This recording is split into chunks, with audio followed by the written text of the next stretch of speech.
ਕਿਸੇ ਵੀ ਵੀਰ ਦੀ ਸਕੋਡਾ ਗੱਡੀ ਕੂਲੈਂਟ ਘਟਾਉਂਦੀ ਹੋਵੇ ਬਾਈ ਤਾਂ ਗੈਸਕਟ ਨੂੰ ਸੇਕਾ ਨਹੀਂ ਲੱਗਿਆ ਹੁੰਦਾ, ਇਹ ਚੋਂ ਪਾਣੀ ਘਟ ਜਾਂਦਾ ਬਾਈ। ਅਗਲਾ ਕਹਿੰਦਾ ਵੀ ਗੈਸਕਟ ਨੂੰ ਸੇਕਾ ਤਾਂ ਲੱਗਿਆ ਨਹੀਂ, ਪਾਣੀ ਕਿਉਂ ਘਟ ਰਿਹਾ? ਉਹ ਪਾਣੀ ਘਟਣ ਦਾ ਕਾਰਨ ਕਈ ਵਾਰੀ ਬਾਈ ਇਹ ਐਲ ਕੂਲਰ ਹੁੰਦਾ, ਇਹਦਾ ਰਬੜ ਰਿੰਗ ਖਰਾਬ ਹੋ ਜਾਂਦਾ ਬਾਈ। ਇੱਥੋਂ ਇਹ ਚੀਜ਼ ਕਈ ਵਾਰੀ ਐਲ ਕੂਲਰ ਹੀ ਖਰਾਬ ਹੋ ਜਾਂਦਾ। ਦਿਖਾਉਣੇ ਆ ਤੁਹਾਨੂੰ ਬਾਈ, ਆਹ ਦੇਖੋ ਜੀ ਬਾਈ, ਇਹਦਾ ਰਬੜ ਰਿੰਗ ਆਹ ਇਹ ਟੁੱਟ ਤਾਂ ਗਿਆ ਕਿਉਂਕਿ ਆਹ ਦੇਖੋ ਇਹ ਐਲ ਦੇ ਸਪੋਰਟ ਆ ਬਾਈ, ਆ ਸਾਰੀ ਰਬੜ ਰਿੰਗ ਦੀ।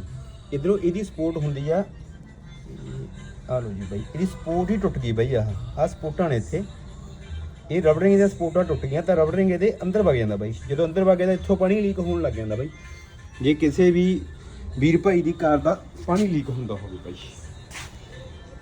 ਇਹ ਜਾਣਕਾਰੀ ਅੱਗੇ ਮਿਸਤਰੀ ਬਾਈ ਵਾਸਤੇ ਵੀ ਆ, ਪਰ ਮਿਸਤਰੀ ਭਰਾਵਾਂ ਨੂੰ ਤਾਂ ਪਤਾ ਹੀ ਹੁੰਦਾ। ਜੇ ਕਿਸੇ ਵੀਰ ਨੂੰ ਪਤਾ ਨਹੀਂ ਤਾਂ ਜਾਣਕਾਰੀ ਚੰਗੀ ਲੱਗੇ ਤਾਂ ਅੱਗੇ ਸ਼ੇਅਰ ਕਰਿਓ ਬਾਈ। ਓਕੇ ਬਾਈ ਜੀ, ਧੰਨਵਾਦ ਜੀ।